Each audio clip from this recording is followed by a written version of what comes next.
Ji, aage kya? In an industry that thrives on reinvention, where does a man who has pretty much done it all go next? Is he going to return to the director's chair, or is he going to tell us stories that push the boundaries even further? आपसे ही सुनना चाहेंगे आमिर, पर हमें पता है कि जब तक आप हमारे साथ हैं, all is certainly well. So please join us on the stage, ladies and gentlemen.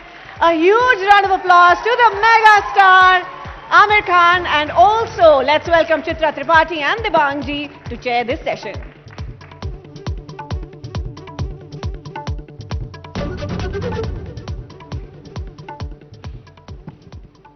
Hello everyone. Hi.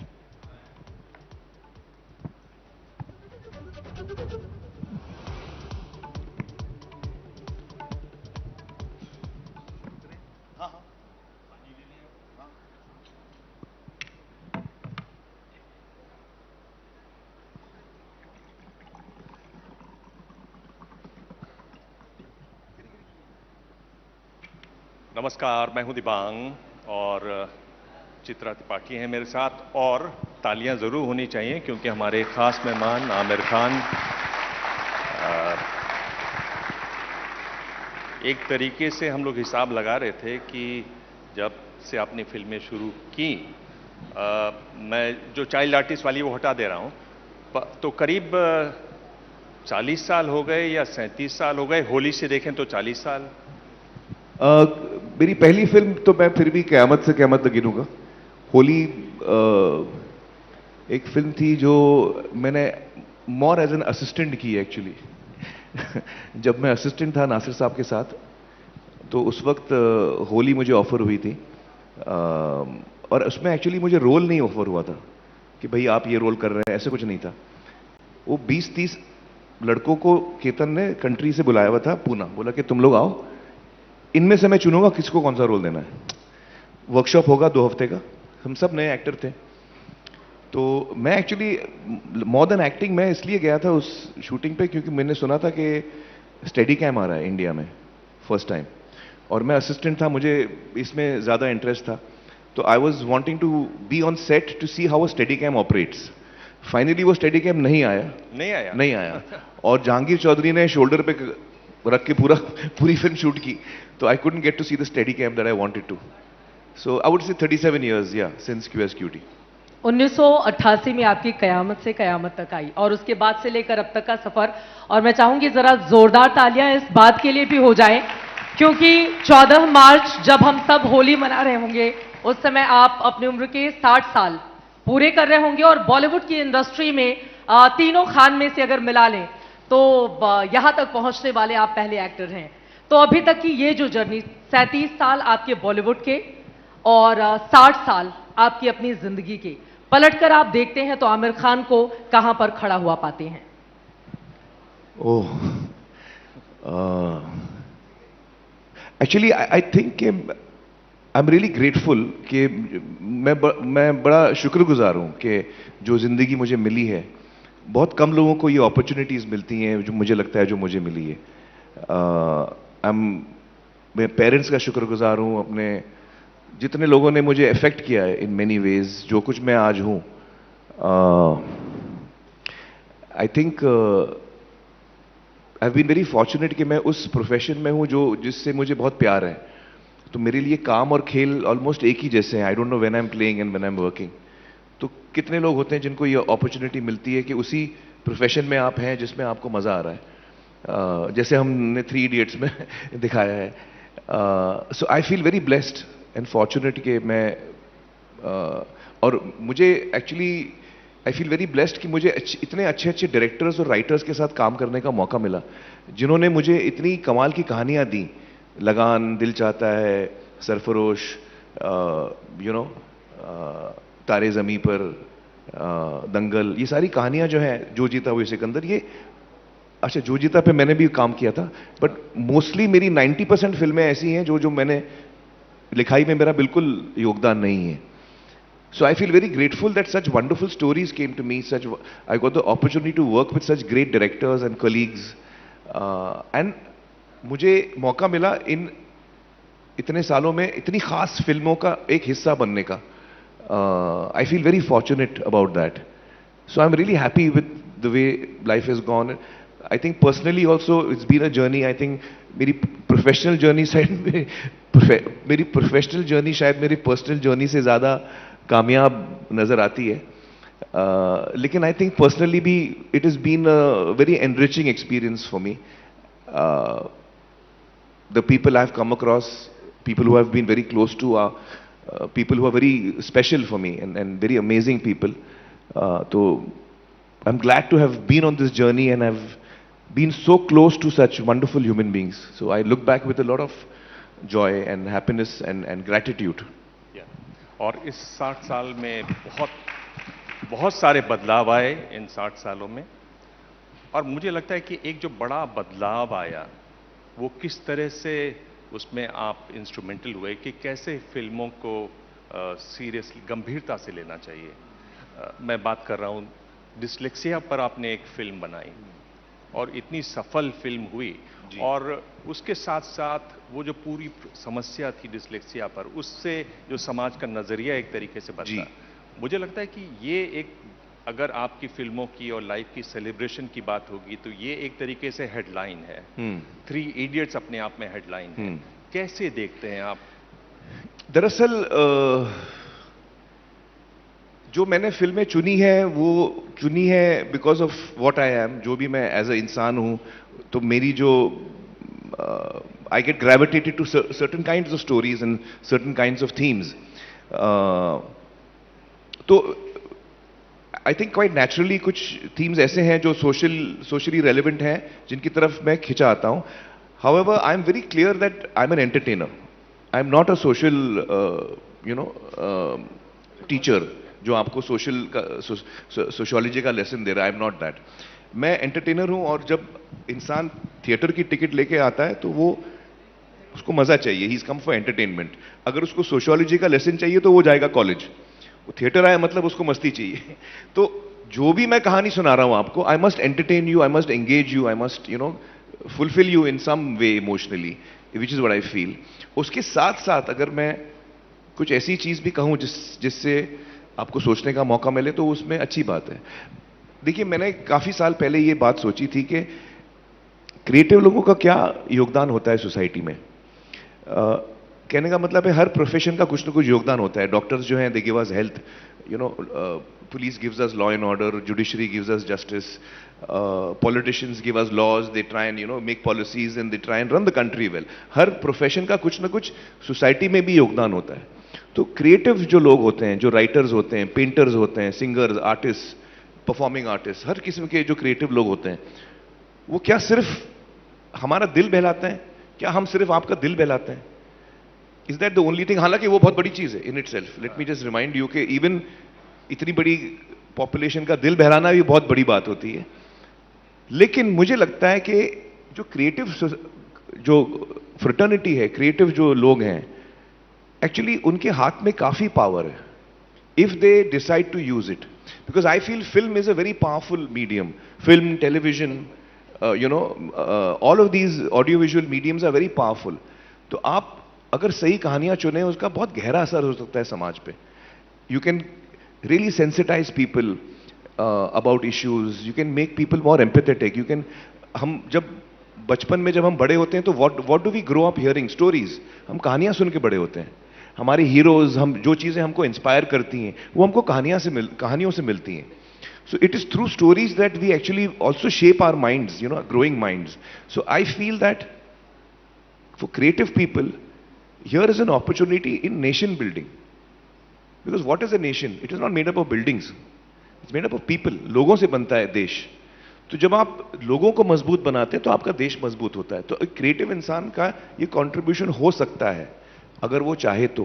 Because we are actually affecting hearts and minds and emotions. A poet 2 line में इतनी गहरी बात कह देता है जो हम पर इतना गहरा असर होता है हम पर. तो क्रिएटिव लोग जो हैं वो एक्चुअली समाज को बनाते हैं in many ways. So I look upon that as another thing that we can do if we so desire. मैं सिर्फ आपको हंसा के चले जाऊं, या मैं आपको हंसाने के साथ साथ कुछ सोचने के बारे में भी दे दूं, which will have some impact on you. हम सब ने देखा है अंदाज अपना अपना, और इश्क में आपने थोड़े हंसी मजाक वाली फिल्में की, मैं उस पर आऊंगी। लेकिन आपके नाम एक और वर्ल्ड रिकॉर्ड है, दुनिया में कोई भी ऐसी फिल्म हिंदुस्तान की नहीं बनी है जिसने दंगल के रिकॉर्ड को अब तक ब्रेक किया हो। तो अगर 37 सालों की जर्नी को आप पलट कर देखते हैं तो वो कौन सी फिल्म है आमिर खान की जो सबसे ज्यादा उनके दिल के करीब नजर आती है? मेरी फिल्मों में से? आपकी फिल्मों में से। ओह नहीं, ये बहुत मुश्किल इसका जवाब होगा, क्योंकि जो सारी मैंने फिल्में की हैं वो मेरे बहुत करीब हैं, और उनमें से कई हैं जो चली भी नहीं है। मैं पीछे स्क्रीन पे बहुत सारी फिल्में हम हाँ, दिखा भी रहे हैं उनके तो पोस्टर्स। ये एक माँ बाप या माँ या बाप से पूछने के मतलब it's like asking a parent कि आपको कौन सा बच्चा पसंद है, वो मैं कैसे आंसर दूं कि मेरी फिल्म कौन सी मेरे अजीज है, मेरे दिल के करीब है? सभी मेरे दिल के बहुत करीब हैं। It's very difficult to answer that. एक तरीके से आप देखें तो जो बड़ा कंट्रीब्यूशन आपने दिया वो एक विश्वास दिया हिंदुस्तान के फिल्म वालों को कि आप अपनी फिल्म बना सकते हैं, ऑस्कर का दरवाज़ा खटखटा सकते हैं और अगली बार हो सकता है ऑस्कर ला भी सकते हैं। जो आपने लगान में किया, आप अपनी फिल्में बनाइए, अपने तरीके से बनाइए और उसको ऊंची से ऊंची जगह पर ले जाइए। आप ऐसा मुकाम देखे, सोचे थे लगान के बारे में? नहीं, एक्चुअली हमने लगान तो हिंदुस्तान के लिए बनाई थी ना। आशुतोष ना मुझे कोई आइडिया था कि हिंदुस्तान के बाहर कोई ये फिल्म देखेगा और पसंद भी करेगा, क्योंकि ऑलमोस्ट 4 घंटे की फिल्म थी और बहुत सारे देशों में क्रिकेट क्या है लोगों को पता ही नहीं है। जहां ब्रिटिश ने राज किया था 8-10 कॉमनवेल्थ देश जो है वही वो क्रिकेट खेलते हैं, ऑस्ट्रेलिया वगैरह कॉमनवेल्थ, बाकी तो कोई क्रिकेट खेलता भी नहीं। यूरोप में तो किसी को पता ही नहीं क्रिकेट क्या है। तो वी हैड नो ड्रीम्स कि ये फिल्म बहुत इंटरनेशनली कुछ करेगी, हमने ना कभी सोचा था। अब होता क्या है कि आप फिल्म बनाते हैं, फिर फिल्म की अपनी खुद की जिंदगी हो जाती है। वो जो बच्चा वो बड़ा होता है, वो यहां वहां जाता है, आप उसको कंट्रोल नहीं कर पाते। तो हमने लगान रिलीज तो कर दी, वो लगान की अपनी जर्नी थी। जो वो लोकार्नो गई, वहां पे उसने ऑडियंस अवार्ड चुना, हिंदुस्तान से चुनी गई, ऑस्कर गई वहां, तो बहुत सारे वर्ल्ड ओवर वो घूमी है और उसने अपनी जर्नी पूरी अपनी मतलब हम लोग की कंट्रोल में नहीं था। वो घोड़ा भाग रहा था, हम उसके पीछे बैठे हुए थे। तो all the credit really goes to the film, I would say. We were not expecting that and it was a very joyous journey. खुशी इस बात की हमें जरूर हुई और मुझे पहली दफा वो एहसास हुआ कि एक्चुअली ये फिल्म जो है वो दुनिया भर में लोगों को पसंद आ रही है। जो अपने दूसरे कल्चर का है वो भी इस फिल्म को बहुत पसंद कर रहा है और वो जज्बाती तौर पे जुड़ रहा है, हमारी कल्चर के साथ, हमारे जज्बातों के साथ जुड़ रहा है। तो उस वक्त मुझे एक्चुअली पावर समझ में आया। मैं स्विट्जरलैंड में था और वहां कुछ 6 महीने से फिल्म चल रही थी, 6 महीने से। तो मैं गया थिएटर, डिस्ट्रीब्यूटर बड़ा खुश हुआ था, मैं उसी इलाके में था, तो उसने रिक्वेस्ट की कि आप थिएटर में आइए और एक Q&A कर लीजिए स्क्रीनिंग के बाद, क्योंकि 6 महीने से चल रही है आपकी फिल्म, 6-8 महीने से चल रही थी। तो मैं गया थिएटर में और हाउसफुल शो था। बाहर भी उतनी ऑडियंस थी जितनी अंदर थी और मैं उनसे मिला, फिर स्क्रीनिंग शुरू हुई और मैं प्रोजेक्शन रूम में चला गया, क्योंकि मैं हमेशा चेक करता हूं कि वो साउंड कितना है, ये क्या है, वो सब मैं करते रहता हूं। तो मैं चेक करने गया प्रोजेक्शन रूम में कि सब ठीक ठाक है कि नहीं। तो प्रोजेक्शनिस्ट ने मुझे बोला, जो वहां का लोकल बंदा था, कि मैंने बहुत सारे स्टार्स देखे हैं यहाँ इस थिएटर में आए हुए हैं 25 सालों से, मैं 30 सालों से हूं, और बड़ी बड़ी यूरोपियन फिल्में, अमेरिकन फिल्में यहाँ लगी हैं बहुत कामयाब, लेकिन इस किस्म का रिस्पॉन्स मैंने आज तक नहीं देखा है, क्योंकि मेरी काफी मॉबिंग हो गई थी बाहर। और उसने कहा कि जब ये फिल्म मैं चलाता हूं तो पहली दफा तो मुझे लगा कि कुछ गड़बड़ है, क्योंकि नीचे से आवाजें आ रही थी पब्लिक की। तो वो मैंने कभी इतना सुना नहीं था कि लोग चिल्ला रहे हैं, हंस रहे हैं, ताली मार रहे हैं, और ये सब यूरोपियन ऑडियंस है। तो उसने कहा ये मेरे करियर की ऐसी फिल्म है जितना मतलब ऑडियंस उतना ही चिल्लाती है जितने थिएटर में मतलब स्क्रीन पे जो चल रहा है हल्ला। तो he said I have not seen this reaction of an audience to a film like that, and this was entirely a European audience. तो मुझे एहसास हुआ कि एक्चुअली ये जो सॉफ्ट पावर जो है उसका एक्चुअल पावर क्या है, you actually connect emotionally with people, and that was a thing that did open my mind to it. मैं एक फैक्ट बात बताऊं, हिंदुस्तान में हमारी जो फिल्म इंडस्ट्री है अलग अलग लैंग्वेजेस में है, और इतनी आज तक इतनी सक्सेसफुल और वाइब्रेंट रही है कि हमें हिंदुस्तान के बाहर ऑडियंस ढूंढने की जरूरत ही नहीं पड़ी। हम आज तक हिंदुस्तान के लिए फिल्में बनाते हैं, भले हम तमिल फिल्में बनाएं, हिंदी फिल्में बनाएं, जो भी जबान में बने वो हिंदुस्तान के लिए बनाते हैं। और जो हमारे हिंदुस्तानी भाई जो बाहर रहते हैं उनके लिए बनाते हैं एक्चुअली। वो तो ऑर्गेनिकली जो फिल्में बाकी कंट्रीज जो देख रही हैं, जैसे कि दंगल में ऐसे हुआ, लगान में ऐसे हुआ, कई फिल्में ऐसी हैं, तारे ज़मीं पर में ऐसे हुआ, तो वो फिल्में ऑर्गेनिकली उन्होंने ट्रैवल किया है। तो कहने का मतलब ये है कि आज तक आई डोंट थिंक किसी इंडियन फिल्म मेकर ने एक्चुअली वर्ल्ड ऑडियंस को नजर में रख के फिल्म बनाई है। आज तक सारे हिंदी तमिल जितने हिंदुस्तान के फिल्म मेकर्स हैं, उन्होंने अपनी ऑडियंस को मद्देनजर रख के फिल्म बनाई है। वी हैव नेवर टारगेटेड कि यार अब ये फिल्म बनाते हैं, it's not for an Indian audience only, it's for the world audience. ये नजरिया आज तक तो मैंने नहीं देखा है। शायद आगे चल के हम देखेंगे कि हम हिंदुस्तान से कोई फिल्म मेकर हो जो वर्ल्ड ऑडियंस के लिए फिल्म शुरुआत से प्लान करे कि मैं वर्ल्ड ऑडियंस के लिए बना रहा हूं। लगान ऑस्कर तक गई और इसके अलावा आमिर खान प्रोडक्शन की हालिया लापता लेडीज, जिसने कमाल कर दिया हिंदुस्तान के भीतर, किरण राव जी की उसमें मुख्य भूमिका रही। लेकिन आपको क्या लगा कि आखिरी तक पहुंचकर टॉप में कहां पर कमी रह गई लापता लेडीज? कमी तो नहीं रही, बहुत ही खूबसूरत फिल्म है। लेकिन हमें ये याद रखना चाहिए कि जब हम फॉरेन लैंग्वेज कैटेगरी में compete करते हैं तो दुनिया की जो जितने देश हैं 80-90 करीबन 85 देशों से एंट्रीज आई थी। 80-85 countries had sent their entries. तो हर कंट्री अपनी बेहतरीन से बेहतरीन फिल्म भेज रही है। और अगर कभी किसी कंट्री में अनबन भी हुई कि ये फिल्म ये नहीं, but among the top 2-3 films, best films of each country are competing. तो एक्चुअली वो कंपटीशन सबसे टफ कंपटीशन है। जो ऑस्कर की रेगुलर कैटेगरीज हैं उससे ज्यादा कंपटीशन फॉरेन लैंग्वेज में होता है, because every country sending their best.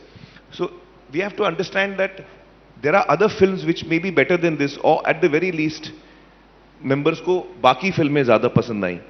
इसका मतलब ये नहीं कि हमारी फिल्म अच्छी नहीं है, इसका मतलब ये कि 15 फिल्में इन मेंबरान को दूसरी 15 फिल्में अच्छी लगी।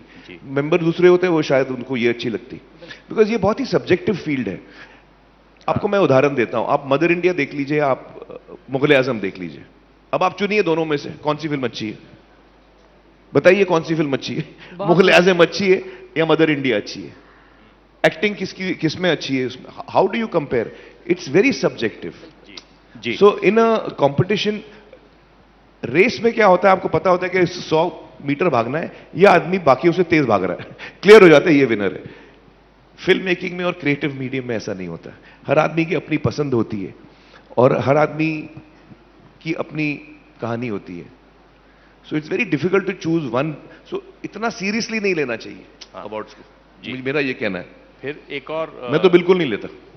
एक और जो आपने एक बड़ी कोशिश की, और ऐसी कोशिश की जिसमें आपने कई चीजें जो पहले नहीं हुई थी वो कर दी।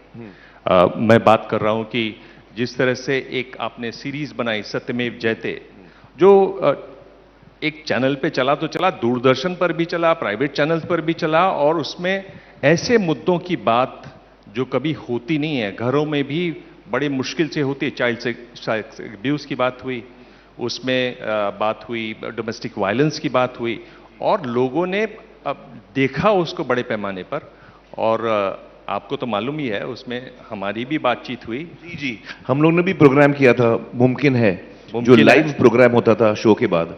बिल्कुल सही। 7 हमने शोज किए उसके, हम लोग हर 7 शहरों में हम लोग ट्रैवल किए, सैटरडे संडे हमारी मुलाकात होती थी। पर ये जो सत्यमेव जयते वाली जो बात है, एक बार फिर आमिर खान गंभीर मुद्दों के साथ खड़े होते दिखाई देते हैं, उन मुद्दों के बारे में जिन पर बात होनी चाहिए। और आपके जो सत्यजीत भटकल साहब आज सुबह ही मिले, बता रहे थे कि आज तक लोग मिलते हैं और कहते हैं कि आपने वो सीरियल बनाया था। हाँ। नहीं, एक्चुअली वो मेरे लिए मेरे जिंदगी में एक बहुत इंपॉर्टेंट जर्नी रही है मेरे लिए। मुझे उस वक्त बहुत कुछ सीखने को मिला, और उसका वजह हमने ये थी कि मुझे बहुत सालों से लगता था कि हमारे समाज में काफी चैलेंजेस हैं हमारे सामने, और अक्सर हम उन चैलेंजेस को ठीक से समझ नहीं पाते। मैं खुद अपनी बात कर रहा हूं। तो मुझे लगा कि एक प्रोग्राम जो खास मुद्दे हैं जिनसे हमारे देश के लाखों लोग, करोड़ों लोग अफेक्ट होते हैं, अगर हम उसको समझने की कोशिश बेहतर करें तो हो सकता, और हर मुद्दे में आप सुन के आपको खुशी होगी कि हर मुद्दे में हमारे पास सोल्यूशन है, हर मुद्दे में सोल्यूशन है, लेकिन उस सोल्यूशन को पहचानना और उसको इंप्लीमेंट करना on a large scale is what the challenges are. Of course India is a difficult country to govern. It's not an easy country to govern. It's such a large country, so many different languages.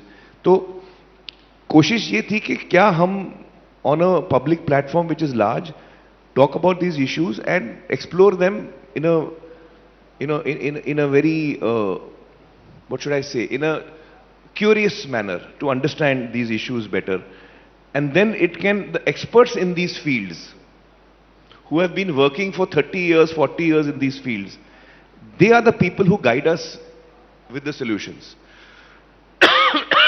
So, उसका purpose ये था कि हमारी जिंदगी बेहतर हो और हम लोग बहुत सारे मुद्दों में आगे बढ़ पाए.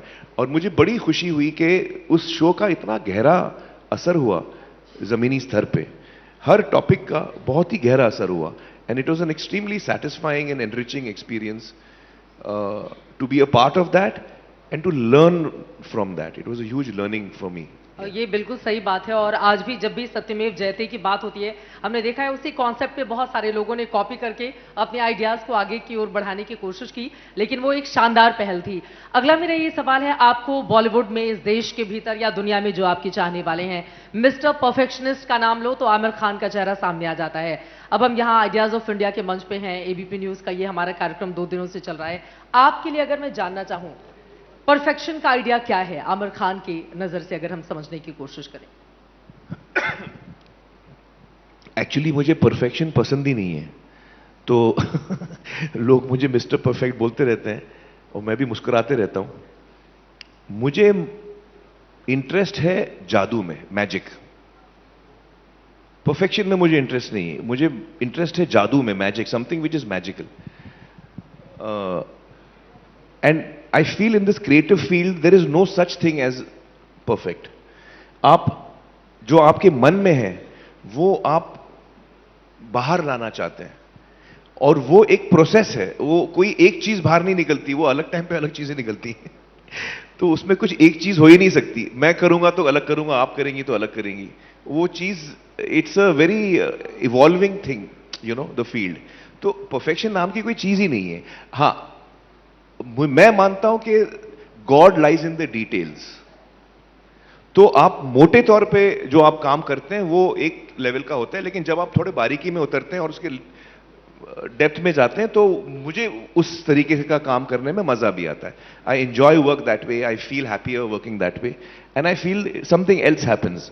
शबाना आजमी जी ने आपको सबसे पहले मिस्टर परफेक्शनिस्ट कहा था, मैंने कहीं पढ़ा. हाँ, नहीं, एक्चुअली उनकी कहानी वो इतनी फेमस हो गई, उस वक्त मैं नया नया आया था, और मैं, उनके जो भाई हैं बाबा आजमी, उनका हम लोग बहुत अच्छे दोस्त हैं. तो मैं घर पे अक्सर आना जाना होता था, और कैफी साहब और शौकत आपा भी वहाँ होते थे, तो I used to be very happy visiting their house. तो एक दिन मैं बाबा के साथ बैठा हुआ था और Shabana was there and she, चाय बनी थी, तो उन्होंने मुझे पूछा कि आप आमिर आप चाय लेंगे? मैंने कहा हाँ चाय लूंगा. अच्छा, मैं कुछ बहुत ही डीप डिस्कशन में था सिनेमा के बारे में बाबा के साथ, और हम लोग डिस्कशन कर रहे थे और शबाना ने पूछा आप चाय लेंगे? मैंने कहा हाँ हाँ चाय लूंगा. तो चाय उन्होंने बनाई और उन्होंने पूछा शक्कर कितनी लेंगे आप? अब मैं इतने डीप डिस्कशन में था कि मुझे समझ में नहीं आ रहा था वो क्या पूछ रही हैं. तो मैंने उनको देखा और उनके आंखों में मुझे क्वेश्चन दिखा, और कुछ वो 5 सेकंड लगे मेरे ब्रेन फॉग को क्लियर होने में, और फिर वो क्वेश्चन फाइनली आके टकराया कि भाई आप शक्कर कितनी लेंगे? तो मैंने सोचा शक्कर कितनी लेता हूं मैं, यार मैं तो भूल ही गया हूं, ऐसे कंफ्यूज था मैं. तो मैंने उनको कहा कप कितना बड़ा है? अब जब पूछ ही लिया है कि शक्कर कितनी चाहिए, तो वो तो कप पे डिपेंड होगा ना भाई. तो मैंने पूछा कप कितना बड़ा है? तो उन्होंने मुझे देखा और बोला ये कप है ये. तो ऐसे, और चमचा कितना बड़ा है? तो फिर वो कहानी उन्होंने सबको सुनाई है कि भाई ये आपको पहले कप की साइज पूछता है, फिर चमचे की साइज पूछता है, फिर आपको बताएगा कितनी शक्कर चाहिए. तो ये बड़ा परफेक्ट आदमी है. शक्कर के टाइम पे भी कितने भी डीप डिस्कशन में हो, वो आपको एग्जैक्टली बताएगा कि कितने ग्रेन शक्कर चाहिए उसको. तो ये कहानी वहां से फेमस हो गई है. हाँ, ये जो फिल्मों की बात करें, और आप एक जो अक्सर हम देखते हैं फिल्मों में कि एक तरह की अगर फिल्म चल गई, आपने एक रोल कर दिया, वो रोल चल गया, तो हम देखते हैं फिल्म दर फिल्म लोग वही रोल करते रहते हैं। आप पता नहीं क्या है, आप हमेशा उससे बचते हैं। इसका कितना बड़ा चैलेंज होता है, क्योंकि सफलता एक बड़ी चीज है जो आपके सामने खड़ी हाँ। दिखाई देती है, आप उससे मुंह मोड़ के एक नया करने लग जाते हैं। हाँ, नहीं एक्चुअली आप सही फरमा रहे हैं। बहुत सारे एक्टर हैं मुझसे पहले भी, जो मैंने भी देखे हैं, जो एक पर्टिकुलर उनका एक इमेज बन जाता है, फिर उसी में वो रहते हैं और उसी में हम भी उनको देखना चाहते हैं। हमें भी मजा आता है कि हम उसको उस इमेज में देखें। तो अक्सर एक्टर्स एक इमेज में ही ज्यादातर काम करते हैं। लेकिन मुझे वो शुरू से मुझे वो मजा नहीं आता है, क्योंकि जब मैं एक किस्म का किरदार कर लेता हूं तो फिर मुझे लगता है कि मैं वो दोबारा आपका करके क्या मजा नहीं आएगा। तो I want to do something new, something different, something which challenges me. तो I get attracted to different things. और इत्तेफाक की बात यह है कि जो चीज मुझे पसंद आती है वो आमतौर पे एकदम नॉन कमर्शियल चीज होती है। तो मेरा दिल जो जाके अटकता है जिस चीज पे, मेरे आसपास के लोग मुझे बोलते हैं, अरे यार फिर तू पता नहीं क्या सब्जेक्ट लेके आ गया, अभी तो डिस्लेक्सिया लेके आ गया। तो हर दफा मुझे जो मेरे दोस्त यार हैं वो मुझे बोलते रहते हैं कि तू नॉर्मल चीज क्यों नहीं चुनता। तो वो एक प्रॉब्लम है मुझ में, उसका कोई सोल्यूशन नजर नहीं आ रहा है मुझे। लेकिन तारे जमीन पर आपकी फिल्म आई और अब सितारे जमीन पर, जी जी। तो दोनों में समानता है या दोनों बिल्कुल अलग अलग? एक्चुअली दोनों थीमेटिकली एक है। एक तरह से ये सीक्वल है तारे जमीन पर का। किरदार वो नहीं है, कहानी वो नहीं है, लेकिन थीमेटिकली मेरे हिसाब से ये तारे जमीन पर के 10 कदम आगे जाती है। एक खास फर्क है, तारे जमीन पर बहुत ही इमोशनल फिल्म थी और ये एक कॉमेडी और ह्यूमरस फिल्म है। तो ये आपको जो चीजें कह रही है, लेकिन it is using humour and fun as the vehicle to tell you a very sensitive story. जैसे आमतौर पे राजू रानी की फिल्में होती हैं, वो बहुत ही बड़ी ड्रामेटिक टॉपिक पे, लेकिन उनका तरीका of narrating is through humour. So this film also is using that humour as a vehicle. हंसी मजाक के जरिए हम आपको कहानी बताते हैं। तो वो रुलाती थी, ये आई होप हंसाएगी आपको। एक इसी पर रहें हम, बेसिकली आपकी फिल्मों का सेलिब्रेशन यहाँ पर कर रहे हैं। आपकी जिंदगी जो सिनेमा में रही उसका ये एक तरीके से सेलिब्रेशन है ये इंटरव्यू। तो एक बात ये होती है कि कलाकार तो अपनी पूरी जी जान लगा देता है, पर ऐसा है कि आपने काम कैसा किया ये बड़ा सब्जेक्टिव है, और जो आंका जाता है वो आंकड़ा आता है बॉक्स ऑफिस का। तो उसमें क्या ये चैलेंज नहीं बनता, खासतौर पर एक पेंटिंग तो है नहीं कि आप अकेले बैठ के बना रहे हैं, एक पूरी टीम उसको मिलकर बनाती है। कैसे देखते हैं आप इस चैलेंज को? एक्चुअली ये फील्ड क्रिएटिव है, लेकिन इसमें बिजनेस का खास की अहमियत है, क्योंकि इसमें एक फिल्म बनाने में खर्चा बहुत होता है। तो जाहिर है लोगों की इन्वेस्टमेंट जाती है फिल्म बनाने में, and then it becomes a responsibility for the creative team. I feel it is the responsibility of the creative team कि वो जितना इन्वेस्ट हुआ है पैसा, जितना इन्वेस्टर्स ने लगाया उतना कम से कम वापस आ जाए। हर फिल्म इकोनॉमिकली वायबल होनी चाहिए, ये मेरी कोशिश रहती है। तो ये एक बैलेंस करना भी मुश्किल रहता है। आप बिल्कुल सही कह रहे हैं, कभी कभी हमें कुछ ऐसा सब्जेक्ट पसंद आता है जो हमको फेस ऑफ इट पे भी पता लगता है कि यार ये लोग इंटरेस्टेड नहीं होंगे इसमें। तो मैं क्या करता हूं, जैसे तारे ज़मीं पर जब मेरे पास आई तो मुझे लगा कि हाँ ये डिस्लेक्सिया के ऊपर फिल्म बनेगी, लोग कौन देखेगा, किसको इंटरेस्ट होगा। मुझे बहुत पसंद आई थी। मैं तो फूट फूट के रोया था जब मैंने कहानी सुनी, तो मुझे बहुत पसंद आई थी कहानी और मुझे तो बनानी थी। तो मैंने क्या किया, मैं क्या करता हूं, मैं पैसे नहीं लेता हूं एज एन एक्टर। जो मेरी फीस है वो मैं फिल्म पे लोड ही नहीं करता हूं। ये काफी सालों से मैं कर रहा हूं ये। तो क्या है, जो फिल्म की जो मेकिंग है ना कॉस्ट की, वो 10-15 करोड़ में बन जाती है। अब उतनी तो मेरी फिल्में कमाई लेती हैं, तो आपको रिस्क नहीं होता। तो मैं क्या करता हूं, मैं अपनी फीस नहीं लेता हूं। कितने सालों से? 20 साल तो हो गए। मैं फीस लेता नहीं हूं फिल्म करने की। मैं अगर फिल्म चलती है तो उससे मैं कमाता हूं। तो अगर फिल्म आपको पसंद नहीं आई तो मैं कमाता नहीं हूं। अगर आपको फिल्म पसंद आई और आप देखते हैं तो मैं कमाता हूं। तो आप अगर आपको, जैसे जो सबसे पुराना तरीका था परफॉर्मिंग आर्ट्स का, पैसे कमाने का। एक्चुअली मैं वो फॉलो करता हूं।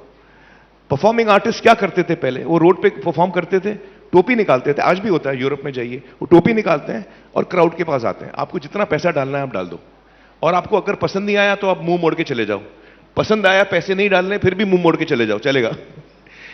तो मैं वही करता हूं, मैं फीस लेता नहीं हूं। जब फिल्म चलती है, 3 इडियट्स आपको पसंद आई, आपने बार बार देखा, आपने दोस्तों को बोला, उन्होंने देखा, ज्यादा लोगों ने देखा, कमाई हुई, उसका मुझे एक शेयर मुझे मिला। तो my earnings is dependent on my film being appreciated by people. मेरा मतलब ओल्डेस्ट तरीका कमाने का, उसके सबसे नजदीक हूं मैं। अगर फिल्म पसंद आती है तो मैं कमाता हूं, नहीं पसंद आती है तो मैं नहीं कमाता हूं। तो उससे क्या होता है कि मुझे फ्रीडम बहुत मिलती है, मैं अलग अलग सब्जेक्ट्स बना सकता हूं, क्योंकि अब जो कॉस्ट का जो लोड होता है कि यार अब ये फिल्म 200 करोड़ की बन गई, तो अब आप कैसे उसको रिकवर करेंगे, वो टेंशन नहीं होती। हमको 10-15 करोड़ कमाने हैं, यू नो। अभी लेकिन आपकी हाल में आई 2 फिल्में, ठग्स ऑफ हिंदुस्तान और लाल सिंह चड्ढा, जी। वो बहुत अच्छा नहीं कर पाई, तो नहीं, फिर नहीं चली, दोनों नहीं खान चली। को कुछ हासिल नहीं हुआ उससे? नहीं, बहुत दुख हुआ मुझे। नहीं, पैसे तो हासिल ही नहीं हुए लेकिन उससे ज्यादा दुख बहुत हुआ, क्योंकि मैं बड़ा इमोशनल आदमी हूं, और जब आप बहुत मेहनत करते हैं, एक्चुअली सच तो ये कहूं मैं, ठग्स मुझे लगता है कि फिल्म शायद कमजोरी थी, और हम लोग, ये मेरा मानना है कि हम लोग जो बनाने चले थे हम नहीं बना पाए, और film making is a difficult medium, तो हम कभी कभी जो करना चाहते हैं वो हम नहीं कर पाते। लाल सिंह चड्ढा भी मुझे लगा कि शायद मेरा performance, it was pitch too high, I feel my performance was pitch too high, और वो फिल्म जो है वो एक्टर के परफॉर्मेंस पे डिपेंडेंट थी। टॉम हैंक्स ने इतना कमाल का काम किया है ओरिजिनल में कि वो आपको, you know, he just takes you on a ride. I was not able to do that, I feel I failed in doing that, and that was one of the reasons the film didn't work, ऐसा मुझे लगता है। तब तारीफ होती है तो बेइंतहा होती है जी, और जब क्रिटिसिज्म होता है तो वो भी उसी हिसाब से होता बिल्कुल। है। कामयाबियों ने, नाकामयाबियों ने आपको क्या क्या सिखाया?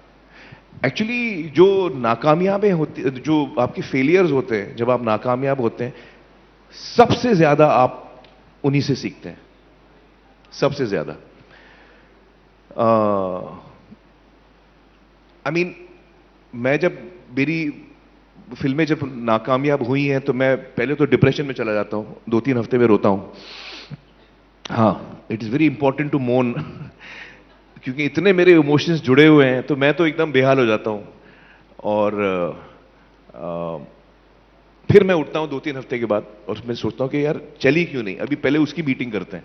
तो मैं पूरी टीम को बुलाता हूं, हम लोग बैठ के फिर डिस्कस करते हैं कि क्या क्या हमने रॉन्ग किया, कहां कहां हम गलत गए, ऑडियंस क्या बोल रही है हमसे, कहां ऑडियंस को क्या लगा, और हमको क्या सीखने को मिल रहा है, ताकि हम वही गलती दोबारा ना करें, दोबारा वो वाली नहीं करें।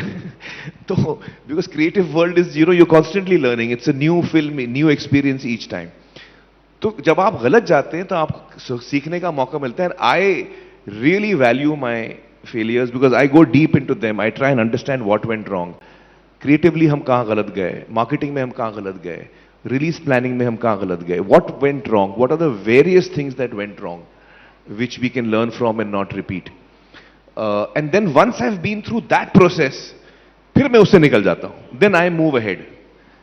सो I use my failures as a huge learning, not just a learning, it also propels you. आपको भी गुस्सा आता है, यार चली नहीं, अभी मैं दिखाता हूं, तो थोड़ा जोश भी आता है। तो फेलियर से आप पॉजिटिव चीजें लेनी चाहिए। You should get, you know, more propelled into doing better work, which is what happens with me. आपने बताया कि अगर जब भी असफलता होती है 2-3 हफ्ते रोते हैं, सच बात है? आप इतने ज्यादा इमोशनल हैं? हाँ, मैं तो, हाँ, ये मतलब कोई छोटा बच्चा कहे तो समझ में आता है कि मैं फेल हो गया तो मैं रो रहा हूं, बट आमिर खान अगर कहते हैं तो फिर उसके मायने बहुत दूर तक जाते हैं। नॉट रियली, क्योंकि एक्चुअली हंसना और रोना हमारे इमोशंस का, यू एक्सप्रेसिंग योरसेल्फ। तो मैं जितनी आसानी से हंसता हूं उतनी आसानी से मैं रोता हूं, और वो तो सत्य में जते में देख लिया होगा आपने। हाँ तो मैं उतनी आसानी से रोता हूं जितनी आसानी से मैं हंसता हूं। It's what I am feeling, I don't hide, you can see it on my face. और मुझे नहीं लगता कि रोना कोई बुरी बात है या कोई कमजोरी की बात है, नॉट एट ऑल। आप कुछ फील कर रहे हैं, उस फील जो आप फील कर रहे हैं वो एक्सप्रेस कर रहे हैं जी। तो उसमें ना शर्म की कोई बात है, ना छुपने छुपाने की कोई बात है। आप जितनी कॉन्फिडेंस से हंसते हैं मेरा ये रिकमेंडेशन है, उतनी कॉन्फिडेंस से रोइए आप। हाँ, बड़ा मजा आता है। और इसमें हाँ, आप रोते हो तो आप क्या धुल जाते हो, आपके स्ट्रेस निकल जाता है, आप रो धो के फिर आपका स्लेट क्लीन हो जाता है, मतलब थोड़ा शांति मिलती है फिर रोते उसके बाद। समय ये ध्यान में आता है कोई आके चुप कर आए थोड़ा अरे सा, हाँ। कोई आके बातें करे हमसे, हमारे इमोशन शेयर करे, हाँ, या हाँ। अकेले बैठ के रोना है? नहीं, एक्चुअली क्या हुआ, बहुत अरसे से मेरी फिल्में कामयाबी आ रही थी, मोस्टली कामयाब थी, तो 2 फिल्में बैक टू बैक नहीं चली। एक तो ये ठग्स, और फिर दूसरी आई लाल सिंह चड्ढा। तो लाल सिंह चड्ढा जब नहीं चली तो मेरी फैमिली जो थी वो, उनको तो पता था कि मैं ठग्स, मैं भी ठग्स से खुश नहीं था, बट लाल सिंह के टाइम पे उनको पता था कि मैं लाल सिंह में बहुत इन्वॉल्व हूं और बहुत ज्यादा मेरे इमोशंस जुड़े हुए हैं इसके साथ। जब फिल्म नहीं चली तो मेरी फैमिली, कभी जुनैद आ रहा है मेरे घर पे शाम को, व्हाट्सअप पापा बैठ के बातें कर रहा है, कभी आयरा आ रही है, कभी रीना आ रही है, कभी किरण आ रही है, कभी अम्मी आ गई, कभी मेरे भाई आ गए। तो ये कुछ 2 हफ्ते तक चल रहा था। तो मैं बोला यार, इतना भाव दे रहे हो आप लोग मुझे एक फ्लॉप के बाद, अगर पहले मालूम होता तो 2-4 और निकाल देता मैं यार। मुझे पता नहीं था इतना प्यार मिलेगा मुझे। सब, my family is very supportive, so they were with me, you know, they were very very supportive when Lal Singh didn't do well. पर ये मुझे बात एक और खान ने भी बताई कि जब उनकी फिल्में फ्लॉप होती हैं तो वो रोते हैं, लेकिन शावर में रोते हैं। कौन? शाहरुख खान शावर में रोते हैं? हाँ, वो शावर में बोले उसमें पता नहीं चलता कि आंसू कौन से हैं, पानी कौन सा है। बोले खूब भर भर के रोते हैं वो। पर रोने की बात छोड़ें, रोने की बात छोड़ें जी। एक जो बड़ा काम आपने किया, यानी चीन को आपने फतेह कर लिया। मैं चाइना जा चुका हूं, वहां पर आपकी फिल्मों की बात होती हुई मैंने सुनी। मेरे बहुत सारे जो दोस्त हैं चीन से, जो ये बताते हैं कि हमने आपको स्टार हैं वहां पर, जी जी। बड़े डिस्ट्रीब्यूटर्स आपके लिए लाइन में लगे रहते हैं। 3 इडियट्स तो बहुत बड़ी हिट है चाइना में, टर्की में आपकी फिल्में चली, जापान में आपकी फिल्में चली। ये जो सफलता है, इसको आप कैसे देखते हैं? एक्चुअली ये हमें बताता है कि सिनेमा जो है, कहानियां जो है, they cross over languages and they cross over national barriers. और आपने कहा ये मेरी फतेह, एक्चुअली ये चाइनीज ऑडियंस की फतेह है। मैं आपको फैक्ट बात बोल रहा हूं, क्योंकि मैं तो फिल्म में कर ही रहा था, और 3 इडियट्स जो है वो वायरल हो गई चाइना में, मतलब पायरेसी के थ्रू। तो मैं चाइना में स्टार बनाऊं थैंक्स टू पायरेसी। हाँ, फैक्ट बात बोल रहा हूं मैं, क्योंकि हम लोग का कोई योगदान नहीं था उसमें। हम लोग तो फिल्म बना के हम लोग सो गए थे। इंडिया में हिट हो गई, हम लोग को, हम खुश थे। चाइना में तो लगी नहीं थी वो। फिर हमको 6 महीने 8 महीने बाद फोन आने लगे कि चाइना में तो सब लोगों ने देख ली आपकी फिल्म। तो मैंने कहा कैसे देखी, रिलीज तो हुई नहीं। बोला नहीं, वो देख चुके हैं सब लोग। और वो इतनी बड़ी हिट हो गई कि हर बच्चे ने देख ली थी, और हर बच्चे ने अपने माँ बाप को दिखाई थी कि भाई आप लोग भी देखो। तो प्रीटी मच इंक्लूडिंग प्रेसिडेंट सबने देख ली थी फिल्म। तो वो हमको बाद में पता चला, हमको उस वक्त नहीं पता था कि वो इतनी बड़ी हिट हो गई, वो तो बाद में पता चला। तो ये actually the credit goes to the Chinese audience कि उन्होंने एक ऑल्टरनेट कल्चर की फिल्म, एक ऑल्टरनेट कंट्री की फिल्म, जो इनकी नहीं है। हम में से कितने लोग ऐसे हैं जो बोल सकते हैं कि भैया हम दूसरे कल्चरों के बड़े, हम फिल्म आर्ट वाट हम कल्चर देखते हैं? नहीं, हम ज्यादातर अपना ही देखते हैं। तो ये उनका बड़प्पन है कि उन्होंने एक दूसरे कल्चर की, दूसरे कंट्री की फिल्म देखी और इतनी सराही, इतना प्यार दिया, इतनी इज्जत दी उसे। तो ये इसमें मेरा कोई खास योगदान नहीं था। I think it's to the credit of the Chinese audience. And उसके बाद उन्होंने दंगल देखी, उन्होंने बहुत सारी मेरी फिल्में देखी हैं, 8-10 फिल्में हर वहां पे देख ली है मेरी। तो ये ऑर्गेनिकली हुआ, इसमें मैंने एक्चुअली कुछ किया नहीं, to be honest. And I am glad that जो हमारा काम है हिंदुस्तान का, जो हमारा, they are very fascinated and they like to watch our stuff. या 3 इडियट और दंगल जैसी मूवी तो ऐसी हैं कि आज भी अगर कोई कई बार देख चुका है, उसके बावजूद उसके सामने आ जाती है तो फिर से व्यक्ति देखना शुरू कर देता है। मेरे साथ भी ऐसे ही होता है। कुछ दिन पहले मैं कोई लिंक भेज देता है आपको व्हाट्सएप पे, तो मैंने टैप किया तो वो 3 इडियट्स का कोई सीन था। वो फर्स्ट हाफ का सीन था, मैंने पूरी फिल्म देख ली उसके बाद क्योंकि वो क्लिप खत्म हुआ तो मुझे लगा नहीं दूसरा भी देखना है यार तो I started watching the whole film. 2 सवाल और हैं। एक तो ये कि मोबाइल से आपने बीच में 3 साल दूरी बना के रखी थी। जी। मोबाइल तो लोगों की जिंदगी बन चुका है, उससे हाँ। खुद से कैसे आपने डिस्कनेक्ट किया? एक्चुअली मैं बहुत कम यूज करता हूं मोबाइल, और मैंने तो इस्तेमाल करना बंद कर दिया था फिर, लेकिन काम के सिलसिले में मुझे दोबारा फोन 3 यूज करना सालों तक पड़ा। मोबाइल ही नहीं रखा? नहीं क्यों? मेरी फिल्में आती हैं 3 साल में एक दफा तो मुझे फोन की जरूरत ही नहीं पड़ी। जब रिलीज नजदीक आई तो टीम्स मुझे कांटेक्ट करना चाह रही थी कि भाई ये हो रहा है वो हो रहा है, आप तो कहीं गायब होते हो। तो फिर मैंने, जो मेरा बॉय है उसका मैंने फोन ले लिया, और उसका फोन अभी मेरे साथ ही रह गया। उसके बाद उसने नया फोन ले लिया। हाँ, तो अभी जो फोन है वो आपके मेरे पास, बॉय का है। वो आपने नहीं खरीदा? नहीं, या क्योंकि आपकी उससे ले लिया, जब उसने दिया मैंने काम शुरू किया, अब वो फोन मेरे पास ही रह गया और उसने दूसरा फोन ले लिया। तो फिर करते क्या हैं आप? किताबें पढ़ते मैं हैं? किताबें पढ़ता हूँ, मुझे पढ़ने का बहुत शौक है, तो मैं किताबें पढ़ता हूँ। और अब पिछले 2-3 सालों में मैं अपने फैमिली के साथ बहुत टाइम स्पेंड कर रहा हूँ, अम्मी के साथ, बहनों के साथ, बच्चों के साथ, रीना किरण के साथ। एक और जो बड़ा बदलाव आया मेरे ख्याल से, मैं आखिरी सवाल पूछ रहा हूँ, वो ये आया कि कैसे एक ज़माने में जो बड़े स्टार्स होते थे वो 4-4, 5-5 फिल्में कर रहे हैं, 2-2 शिफ्ट में कर रहे हैं। आपने वो एक नया सिलसिला शुरू किया कि एक बार में एक ही फिल्म करेंगे, एक उस पर। और जो एक और सवाल मैं इसी से जोड़ देता हूँ, फिर आप दोनों का जवाब दे दीजिएगा कि आप फ्यूचर में क्या करने वाले हैं। हाँ, दोनों। देखिए, मेरी कैफियत ऐसी है कि मैं एक वक्त पे एक ही फिल्म कर पाता हूं और उसी में मैं खुश हूं। लेकिन मैं थोड़ा अपना प्रोडक्शन में मैं तब्दीली ला रहा हूं, क्योंकि प्रोडक्शन भी मेरा वही होता था। एक्चुअली मेरा प्रोडक्शन हाउस हैंडलूम वीवर होता ना, एक दफा आप धागा चढ़ाते हैं तो जब तक वो साड़ी या शॉल जो भी आप बना रहे हो, जब तक वो कंप्लीट नहीं होती आपका वो हैंडलूम फ्री नहीं होता है। तो मैं वैसे था, एक दफा मेरा धागा चढ़ता था, जब तक वो खत्म नहीं होता था वो दूसरा धागा चढ़ता नहीं है। तो मेरी कैफियत ऐसी है, हैंडलूम का काम मैं करता था। लेकिन मुझे लगा कि अब मुझे, जैसे अभी मैं 60 का होने वाला हूं अगले महीने, तो मैंने सोचा कि यार जो मेरे आखिरी के जो 10, 12, 15 साल जितने भी मैं एक्टिव रहूंगा, मुझे ज्यादा काम करना है। नॉट बिकॉज मैं ज्यादा काम करूं, मैं तो वही एक ही फिल्म करूंगा एज एन एक्टर, लेकिन मेरा प्रोडक्शन हाउस जो है वो ज्यादा काम करे ताकि मैं नए लोगों को मौका दे पाऊं। जैसे कि आपने लापता लेडीज देखी होगी, उसमें सारे नए एक्टर्स हैं। Kiran also is more less a new director. तो कहानियां जो मुझे पसंद आती हैं वो कहानियां मैं प्रोड्यूस कर सकता हूं, और मैं एक प्लेटफॉर्म बन सकता हूं नए टैलेंट के लिए इंडस्ट्री में जो आते हैं देश भर से। तो अगर मैं ऐसी 5 या 6 फिल्में साल में बनाऊं तो मैं ज्यादा टैलेंट को अपॉर्चुनिटी दे पाऊंगा।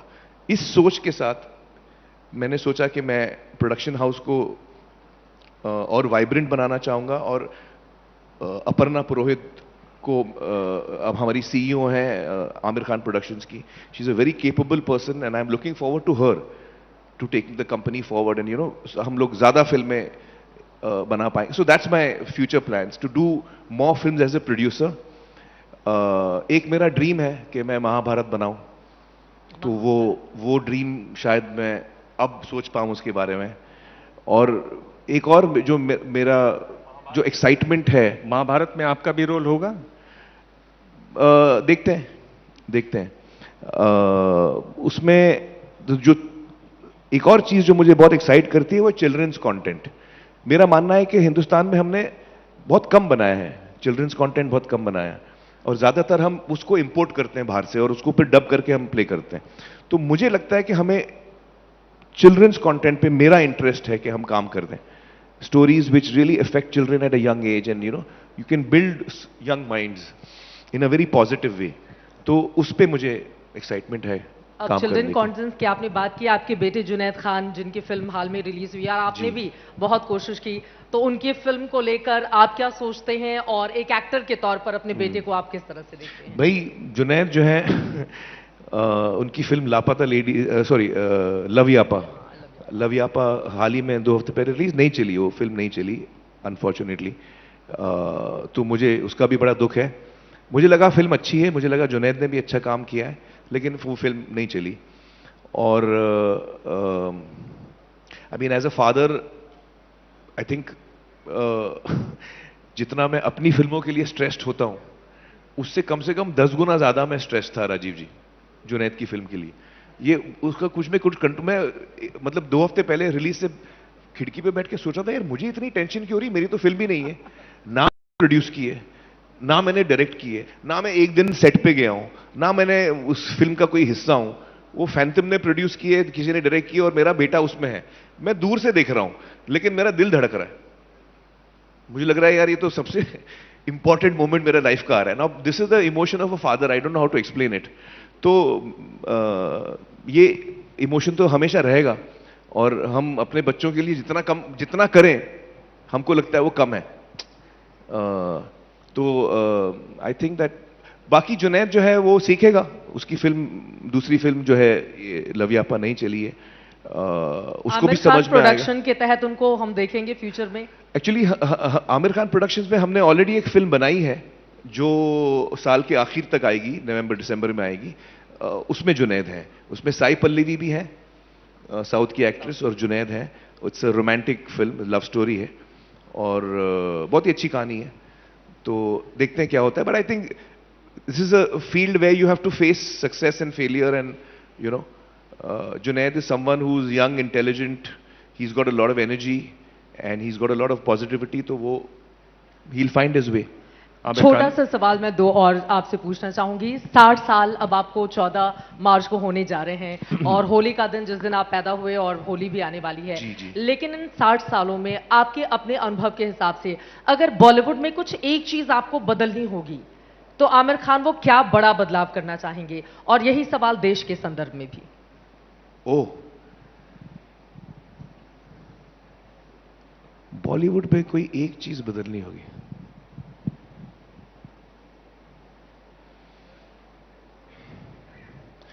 एक चीज मुश्किल है, 2-3 चीजें। एक तो सिनेमा हॉल हमको ज्यादा चाहिए, बहुत कम सिनेमा हॉल है हिंदुस्तान में। आप चाइना में देखिए 1 लाख से ज्यादा सिनेमा हॉल है, हमारे यहाँ 8-10 हजार है। तो you know we should have more cinema halls which caters to you know economically audience which जो एक इकोनॉमिक अफोर्ड कर सके, मतलब टिकट, ऐसा सिनेमाज होने चाहिए। इसके अलावा मुझे लगता है कि एक जो बड़ी चीज मुझे लगती है कि हमको as creative people we should give a lot more value to writers. एक चीज अगर मैं बदलना चाहूं तो वो ये एक चीज वो होगी कि हम लेखकों लिखाई पे ज्यादा तवज्जो दें and we give value, proper value, money value, time value, in every respect we give value to writers more is what I feel. That's the one thing I would like to see change. Yeah. और देश के संदर्भ में? देश के संदर्भ में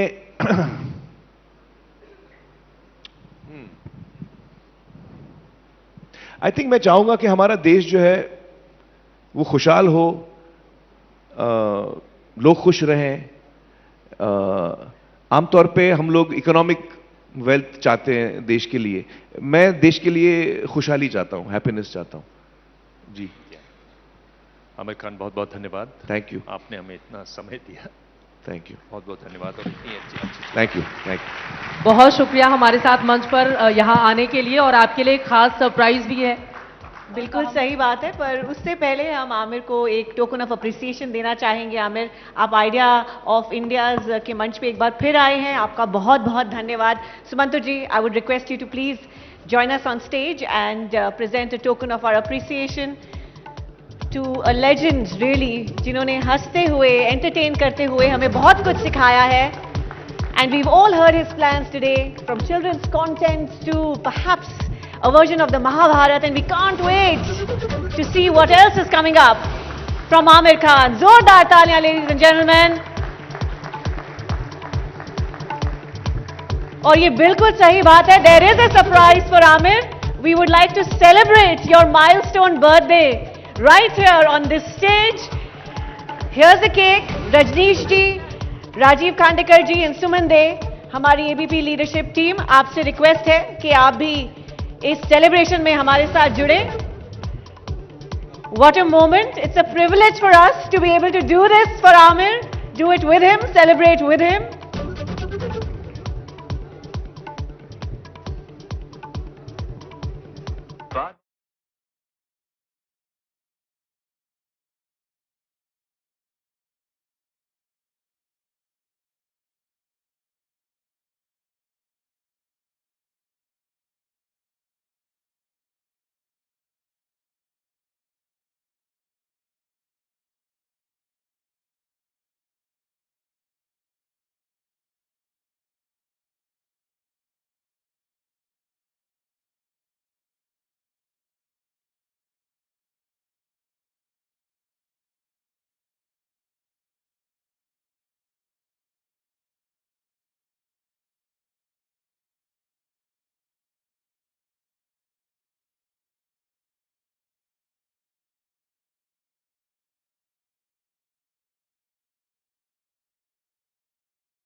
Lovely moderators as well, Dibang ji, Chitra ji, dhanyawad.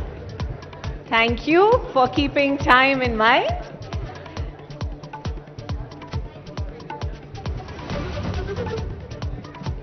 And we'll just take a minute here to allow for Amir to say his goodbyes.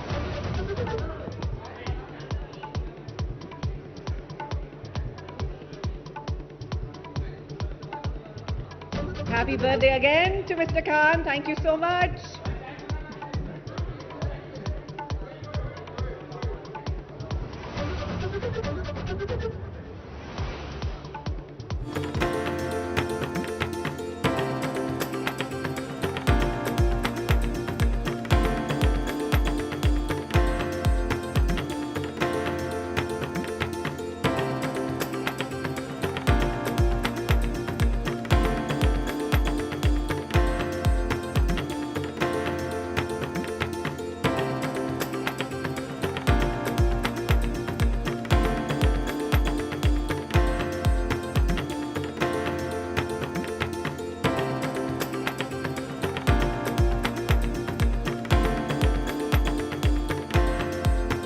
Let's take our seats back again.